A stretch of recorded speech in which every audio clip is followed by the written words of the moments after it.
आज 14 जुलाई 2023 को चंद्रयान 3 लॉन्च हो चुका है। चंद्रयान 3 यह मिशन अगर सफलतापूर्वक दक्षिणी ध्रुव पर पहुंच जाता है तो भारत ऐसा करने वाला चौथा देश बन जाएगा। इससे पहले अमेरिका, रूस और चीन ऐसा कर चुके हैं। इस समय हम लखनऊ यूनिवर्सिटी में, और लखनऊ यूनिवर्सिटी का चंद्रयान 3 से एक खास नाता है। ये नाता इस वजह से हम कह रहे हैं क्योंकि जो चंद्रयान 3 है, इसकी जो मिशन डायरेक्टर हैं डॉक्टर रितु करिघल, वो यहाँ की छात्रा रह चुकी हैं, यहाँ पढ़ाई कर चुकी हैं। इस समय है हम लखनऊ यूनिवर्सिटी के department of mathematics and astronomy में, और हमारे साथ इस मुद्दे पर बात करने के लिए उपस्थित हैं डॉक्टर अलका मिश्रा जी। बहुत बहुत स्वागत है मैम आपका। Thank you. जैसा कि सफलतापूर्वक लॉन्च तो हो गया है चंद्रयान 3 मिशन, तो कितना उत्साहित हैं आप? भाई देखिए, हमारा जो कंट्री है, अगर ये चंद्रयान मिशन सक्सेसफुल लैंड कर जाता है ये तो हम लोग चौथे देश हो जाएंगे। तो एक तो बहुत ही गर्व की बात है, और सबसे बड़े गर्व की बात ये है कि इसमें हमारे देश की जो है रितु कांडवाल जो हैं, जो इसको लीड कर रही हैं, जो चंद्रयान 2 मिशन से भी जुड़ी रही हैं, उसके पहले वाले मिशन से भी जुड़ी रही हैं, तो ये, और वो लखनऊ विश्वविद्यालय की स्टूडेंट रही हैं। तो हम लोग को तो इसको लेके उत्साह बहुत ज़्यादा है, अपने देश के लिए भी, अपने प्रदेश के लिए भी, और अपनी यूनिवर्सिटी विश्वविद्यालय के लिए भी। पिछला जो मिशन चंद्रयान 2 था, जो पूरी तरह सफल नहीं हो पाया, इस मिशन में कितना इम्प्रूवमेंट आपको लगता है हुआ है? देखिए, चंद्रयान 2 जो मिशन था, जिसमें कि जो हमारा जो लैंडर था वो सक्सेसफुली वो था कि उसके मून के, चूँकि मून में क्रेटर्स बहुत हैं, तो उसको लैंड कराना हमेशा एक बहुत बड़ा चैलेंज होता है। तो वो सदर्न पोल पे था कि उसको लैंडिंग उसकी करानी है, और वो सॉफ्ट लैंडिंग समहाउ वो नहीं हो पाई थी। तो लैंडर जो कि चूँकि लैंड नहीं, सॉफ्ट लैंडिंग नहीं कर पाया था, तो बेसिकली हम ये नहीं कहेंगे कि हमारा मिशन सक्सेसफुल नहीं था, क्योंकि हमारा यान गया और उसके अंदर हमारा लैंडर था, लैंडर की लैंडिंग नहीं हो पाई, और उसके अंदर रोवर्स रहता है साथ में, तो वो दोनों चीज़ वर्कआउट नहीं। लेकिन जो हमारे पेलोड्स, जो हम उसके अंदर इंस्ट्रूमेंट्स रखते हैं, उनको हम पेलोड्स कहते हैं। तो वो पेलोड्स जो थे वो तो हमारे यान में थे ही, तो वो तो वर्कआउट करते रहे। तो एक तरह से हम कहेंगे कि वो पार्शियल हमारा मिशन सक्सेसफुल नहीं हुआ था, या हम कहें कि हमारा पार्शियल 50% हमारा सक्सेसफुल रहा था। और जो भी उसमें लैंडिंग में जो चैलेंजेस थे या जो हमारे फेल्योर्स हुए थे, उनसे हमने जो भी लर्निंग्स की, उनको हमने ओवरकम करके इस बार चंद्रयान मिशन पे काफ़ी काम किया है। और हम लोग ऐसा होप करते हैं कि बहुत ही जो लैंडिंग, सॉफ्ट लैंडिंग करानी है वो सक्सेसफुल होगी, और उसमें जो भी पेलोड्स रखे हुए हैं वो अच्छे से काम करेंगे और हमको इन्फॉर्मेशन अच्छी मिलेगी। मैम, ये एक चीज़ जानना चाहेंगे कि जैसे मंगलयान मिशन था, वहाँ पर कहा जाता है कि लैंडिंग कराना आसान है, लेकिन चंद्रमा पर लैंडिंग कराना आसान क्यों नहीं है? जबकि दूरी जो है मंगल की काफ़ी ज़्यादा है धरती से, जबकि चंद्रमा काफ़ी नज़दीक है। ठीक है, देखिए, मंगल जो है वो एक प्लैनेट है, और टेरेस्ट्रियल प्लैनेट है, यानी कि जैसे कि हमारी पृथ्वी की सतह, उस तरह की सतह उसकी भी है, लेकिन उसका एटमॉस्फेयर है। उसमें एटमॉस्फेयर होने की वजह से उस पर क्रेटर्स का फॉर्मेशन कम है, लैंड ज़्यादा समतल है। लेकिन चंद्रमा है जिस पर हम कहते हैं कि एटमॉस्फेयर नहीं है। एटमॉस्फेयर नहीं होने का मतलब ये नहीं है कि वहाँ वैक्यूम है, लेकिन एटमॉस्फेयर इतना कम है कि हम उसको कह देते हैं कि एटमॉस्फेयर नहीं है। तो उससे लगातार उसके ऊपर उल्कापिंड गिरते रहते हैं, उल्कापिंड गिरते रहते हैं, तो गड्ढे बनते रहते हैं। तो अगर आप देखें ना, तो पूरे गड्ढों से भरा हुआ है, तो उसमें हमको प्लेन सरफेस मिले और उस पर हम उसकी लैंडिंग कराना, ये इसी वजह से चैलेंज है, क्योंकि उस पर हमको समतल सरफेस मिल जाती है, यहाँ पर हमको मिलना मुश्किल है। और जो सदर्न साइड है उसमें कुछ क्रेटर्स ज़्यादा भी हैं, तो इसी वजह से अभी तक जो चंद्रयान्स गए, जो भी मिशंस मून पे गए हैं, उन्होंने मैक्सिमम और जगह तो लैंडिंग कराई है, लेकिन यहाँ पे सदर्न हेमिस्फीयर में लैंडिंग कराना हमेशा से एक चैलेंज रहा है, जिसमें कि 3 कंट्रीज़, जैसा कि आपने बताया, करा चुके हैं, सक्सेसफुल रहे हैं, और होप कि अब की बार हम लोग भी सक्सेसफुल रहेंगे।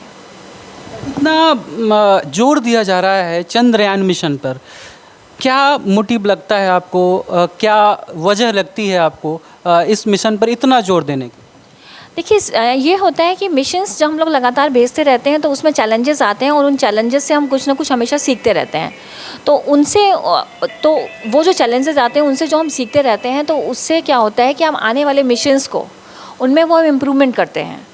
तो सबसे जो सॉफ्ट टारगेट हमारा, नियरेस्ट ऑब्जेक्ट हमारा ये चंद्रयान है, तो उससे हमको एक तो बहुत चीज़ हमको लर्निंग्स मिलती रहती हैं कि ये चैलेंजेस आ रहे हैं, इनको हमें करना है, ये चैलेंजेस आ रहे हैं, इसको हमें इस तरह से रिमूव करना है।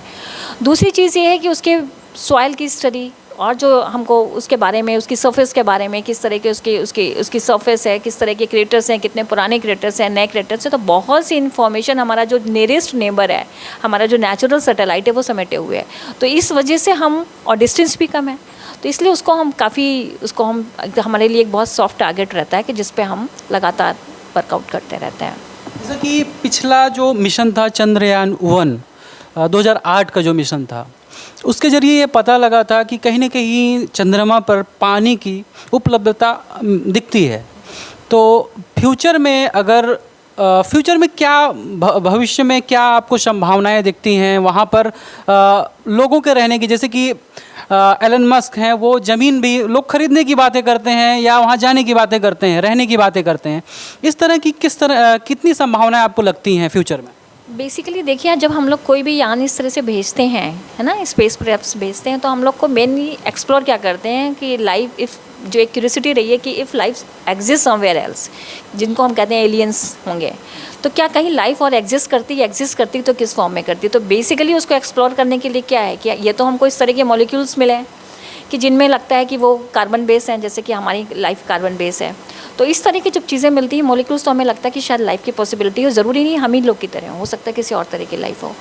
और दूसरी चीज़ हमको वाटर, तो जब पानी मिलता है तो एक मन में एक जिज्ञासा होती है कि लाइफ की पॉसिबिलिटी। तो इसलिए जब चंद्रमा के ऊपर जो हमारे यान जो कंटिन्यूअस गए हैं, तो उन्होंने कहा कि हाँ, पॉसिबिलिटी हो सकती है लाइफ का है।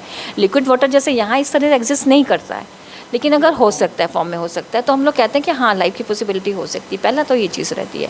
दूसरी चीज़ क्या रहती है कि हमको, जैसे लोग कहते हैं कि ज़मीन खरीद रहे हैं और रहने जा रहे हैं, तो ऐसा नहीं है कि हम लोग जैसे यहाँ पे रह रहे हैं तो ज़मीन खरीद लें और जाके वहाँ रहने लगेंगे, क्योंकि बहुत बड़ा चैलेंज है, वहाँ पे एटमॉस्फेयर नहीं है, लगातार क्रेटर्स गिर रहे हैं। अभी हम लोग बात कर रहे हैं, कुछ ना कुछ क्रेटर्स गिर के वहाँ पर छोटे छोटे से गड्ढे फॉर्म हो चुके होंगे, लगातार क्रेटरिंग होती रहती है। बेसिकली जो लाइफ वहाँ पे जाके रहना और इनकी बात होती है, तो ये है कि हम लोग अपनी साइंटिफिक कम्युनिटी बनाएंगे, क्योंकि जैसे यहाँ से हम कोई यान भेजते हैं तो उसमें बहुत फ्यूल जो एक कॉस्ट आती है वो बहुत ज़्यादा आती है। तो कुछ हम लोग अपने वहाँ पे इस तरह से लैबोरेटरीज बना पाएँ कि हम वहाँ से मिशंस जो है फर्दर हम लोग दूसरे प्लैनेट्स पे लॉन्च कर सकें। तो इस तरह की कम्युनिटी, इस तरह की लाइफ की, मतलब लोग सोचते हैं, इंटरेस्ट है कि हम लोग वहाँ पर जाके रह सकते हैं या वहाँ पर कुछ पॉसिबिलिटी हो सकती है। इस तरह की बिल्कुल जैसे नेचुरल हम लोग यहाँ पे रहते हैं, इस तरह का तो मुझे मुश्किल लगता है कि, क्योंकि एटमॉस्फेयर नहीं है तो आपका एक ब्लैंकेट नहीं है, उस ब्लैंकेट होने से आपके बहुत से हार्म रेडिएशंस, जो हम लोग अर्थ का atmosphere, it is so benign कि बहुत से हार्श रेडिएशंस को रोकता रहता है, बहुत से आपके जो मेटेओराइट्स आते रहते हैं उनको वो ख़त्म करता रहता है। तो ये सारी चीज़ें जो होंगी बहुत बड़े चैलेंजेस होंगे। रेडिएशंस आएंगे, वो आपकी बॉडी के लिए हार्मफुल होंगे। क्रेटर्स, उनके ऊपर मेटेओराइट्स गिरेंगे तो वो हार्मफुल हो सकते हैं। तो सेम इस तरह की लाइफ तो नहीं, लेकिन हाँ, कम्युनिटी के लिए कुछ हम इस तरह के स्टेशंस फॉर्म कर सकें, तो क्यों जो डिस्टेंस यहाँ से चंद्रमा को ट्रैवल करने में लगता है, स्पेस में जाने में लगता है, तो वहाँ पे से हम लॉन्च कर पाएँ या फर्दर कुछ साइंटिफिक कम्युनिटीज़ की बारे में हम सोच सकते हैं। जैसे कि अंतरिक्ष में काफ़ी भारत जो है आगे बढ़ रहा है, और भी देशों जैसे बड़े विकसित देश हैं जो अमेरिका, रूस, चाइना, इस तरह के देशों में अभी कुछ दिन पहले या पिछले साल जो है 100 से ज़्यादा सैटेलाइट जो है लॉन्च कर चुका था PSLV के थ्रू, GSLV के थ्रू। तो कहीं ना कहीं ये कॉमर्शियल रूप से भी आगे बढ़ रहा है जी। तो ये कहीं ना कहीं लगता है आपको कि जैसे एलन मस्क का SpaceX है, इस तरह की चीज़ें, इसका जो व्यापारीकरण है या प्राइवेट कंपनीज़ हैं वो आ सकती हैं, इसकी संभावना कितनी देखती हैं?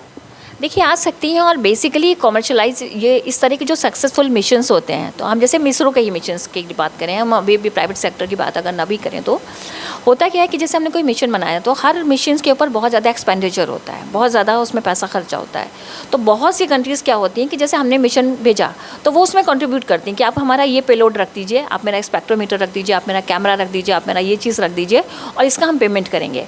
तो अगर हम सक्सेसफुल हो जाते हैं, हम अपने इस मार्केट में अगर हम एक अपनी पहचान बना लेते हैं, तो दूसरी कंट्रीज़ का ट्रस्ट बढ़ जाएगा, और ट्रस्ट बढ़ जाएगा तो हम लोग इस तरह, क्योंकि हम लोग जो भी काम कर रहे हैं बहुत ही इकोनॉमिक उस पर कर रहे हैं। कि जैसे हमने आपने भेजा था कि हमारा जो एक पुराना मिशन था, जैसे मंगल वाला, मंगलयान 450 करोड़ का। या जितने में कि बॉलीवुड की पिक्चर बनती है तो उतने एक्सपेंडिचर पे हमने भेजा, लेकिन उसके लिए हम लोग ने ट्रिक लगाई थी कि हम कंटिन्यूस ना भेज के हमने बीच बीच में जेट इंजन बूस्ट किया और उसके करते करते हमने उसको इस्टेब्लिश कर दिया था। अभी जैसा कि ये 615 करोड़ का के आसपास का इसका बजट है चंद्रयान 3 का, जो कि आदि पुरुष से भी कम बजट है। हाँ, तो इसी तरह से हम लोग जो है, चूँकि हम लोग एक डेवलपिंग कंट्री हैं, तो हम लोग हर तरह से देखते हैं कि हमारी इकोनॉमी के अंदर हम अपना काम करें। तो किस तरह से ये जो इकोनॉमी को पे हम लोग भी सोचते हुए काम करते हैं, तो उससे काफ़ी हम लोग का एक्सपेंडिचर काफ़ी कम हो जाता है। और कंट्रीज़ जैसे यूएसए भेजता है या और जो भेजती हैं, स्पेस एजेंसी भेजती हैं, तो और कंट्रीज़ जो हैं वो अपने इस पेलोड्स हम लोग के ऊपर, हम लोग के इसके ऊपर, या जो हम लोग भेजेंगे, जो मिशंस भेजेंगे, तो इनमें वो देती हैं और वो जो रखने के लिए देती हैं तो उसके लिए वो पेमेंट करती हैं। तो एक तरह से देखें कि हमारा एक तो इंडिया का स्टेचर ऊपर बढ़ता है कि हम लोग भी स्पेस के में भी आगे बढ़ रहे हैं। दूसरी चीज़, हम कॉमर्शियल अगर वे में उसको देखें तो हमको वो लोग पैसा भी हमको देते हैं, इकोनॉमी भी हमें बढ़ती है। तो अगर इस तरह से हम सक्सेसफुल रहते हैं, आगे बढ़ते रहते हैं, तो हमको लोग इस तरह से भी कमर्शलाइज़ करके हम लोग इस तरह के, जैसे अब प्राइवेट कंपनीज़ को भी ले रहे हैं, जैसे अभी आपने बताया, तो उनके थ्रू करके भी हम लोग आगे बढ़ के इकोनॉमी अपनी यहाँ पर ग्रो कर सकते हैं। अब बात करते हैं इस मिशन को लीड करने वाली रॉकेट वुमेन के नाम से मशहूर डॉक्टर रितु करधल की, क्योंकि उनका भी इस यूनिवर्सिटी से खास नाता है, यहाँ की छात्रा रह चुकी हैं, तो उनके बारे में जानते हैं, उनके बारे में कुछ बताइए ना। रितु कांडवाल जी यहाँ पे रही हैं। उन्होंने यहाँ से फिज़िक्स में थी, वो फिज़िक्स में एमएससी किया उन्होंने, और उसके बाद फिर वो आगे उधर मूव कर गई थी। तो अभी बीच में वो आई भी थी, उनका लेक्चर हुआ था, बच्चों से काफ़ी उन्होंने इंटरेक्ट किया था। बहुत ही हम्बल हैं, बहुत ही फ्रेंडली हैं, और काफ़ी बच्चों को प्रमोट भी उन्होंने किया था कि किस तरह से वो आके इसमें कैरियर बना सकते हैं, आगे बढ़ सकते हैं। तो एक हम लोग के लिए तो गर्व की विषय है कि हमारे विश्वविद्यालय की रही हैं और आज यहाँ पे वो चंद्रयान मिशंस में बहुत अच्छा कंट्रीब्यूशन कर